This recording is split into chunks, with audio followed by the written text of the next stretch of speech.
control the very thoughts and feelings of their partner? No. So I'm going to ask you guys to do something that I ask the high school students to do in high school classes. I would really like you to imagine yourself standing in front of a mirror. And I want you to say to yourself, I am valuable. I am valuable. Oh, you didn't convince me. I know you didn't convince yourself. Say it again and really believe it. I am valuable. I am valuable. I want you to know that you are valuable. But now I'm going to ask you to do something even a little bit more out there. This can be hard for middle school students, but you guys are college, university students, so I think you should be able to do this. But I don't deny that it might be a little bit uncomfortable. But trust me, it won't hurt you. I would like you to look at someone else in the room, make that eye contact with them, and tell them, you are valuable. You are valuable. You are valuable. You are valuable. You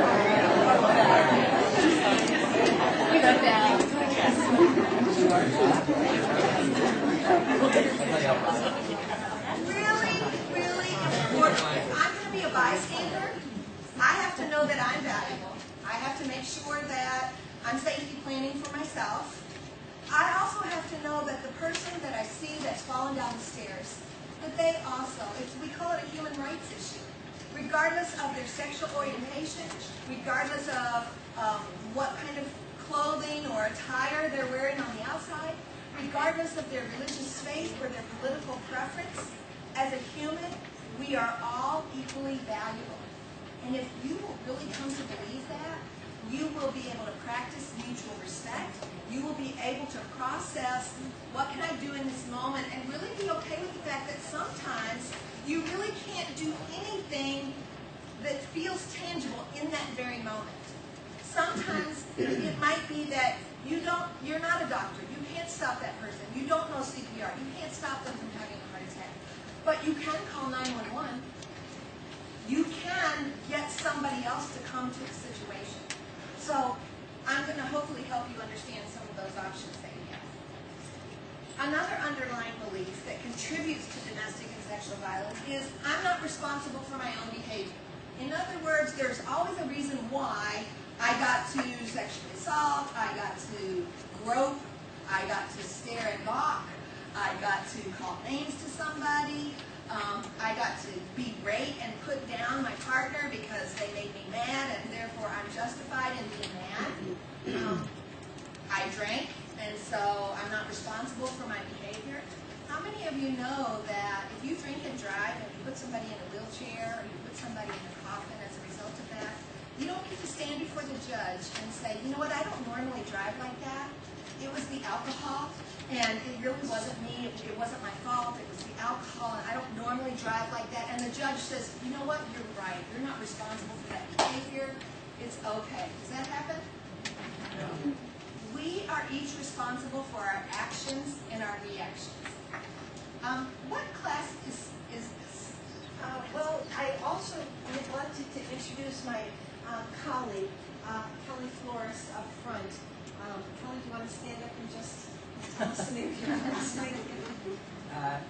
Well, the students you see here interpreting are in the internship and interactive interpreting class in the summer.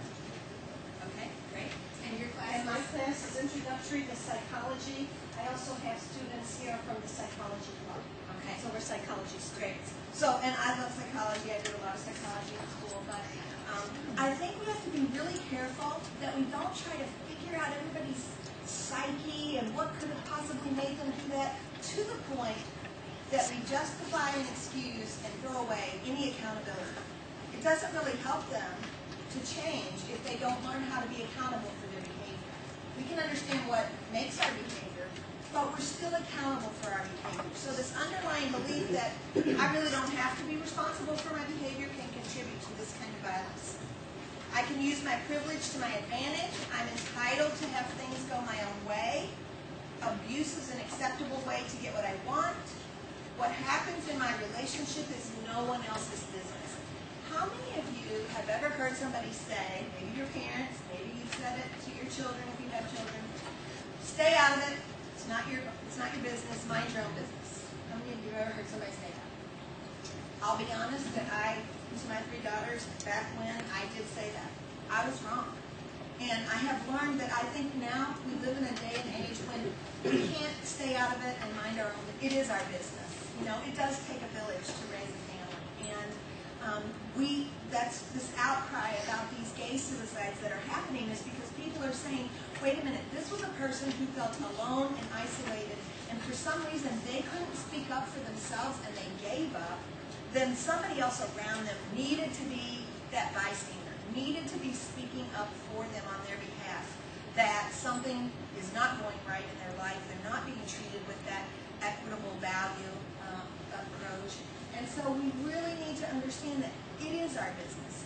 But it's not your business to get in to find out all the intricacies and let me counsel you and all of that. It's more about evaluating what's happening in the moment. Is this a victim of a domestic or dating sexual violence kind of situation? Is there something that I can do that would prevent harm happening to this person right at this moment? And what are the steps that I can do to take those steps?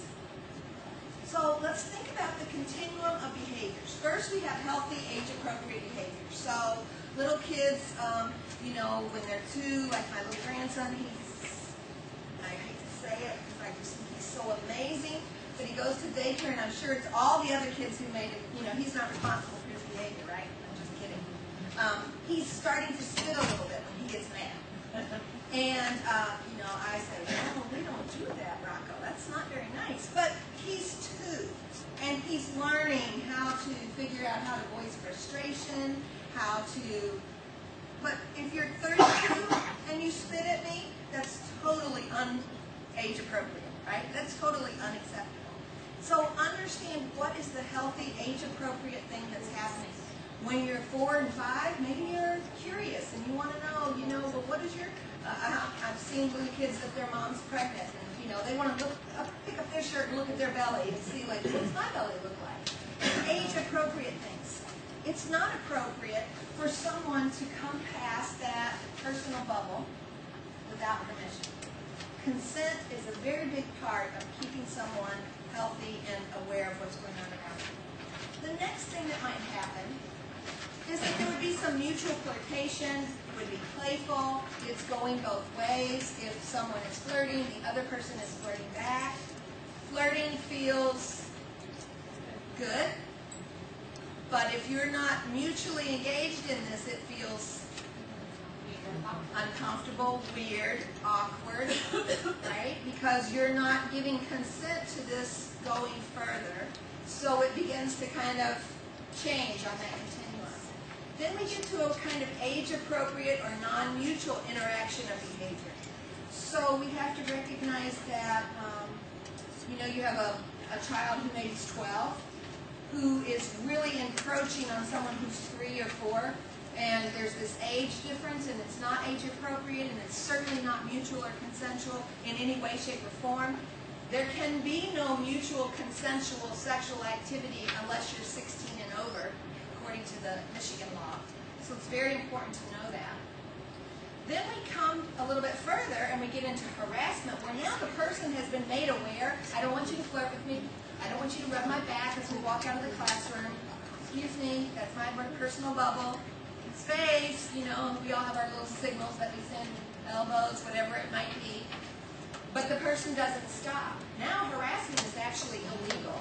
So as a bystander, you need to know that there are things that you can do, and there are consequences that someone will have to experience if they do not quit when someone says, I don't want you to do this anymore. Then we get into the sexual abuse and any other kind of violence that might be happening that a person is really perpetrating on another person.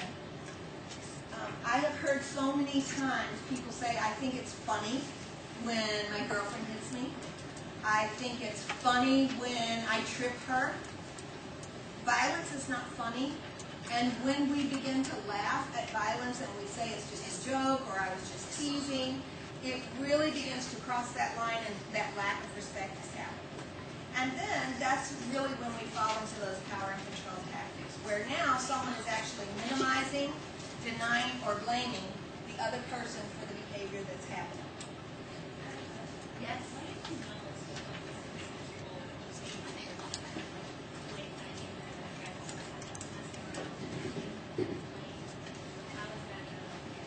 okay if it's consensual and you're of the age of consent, number one.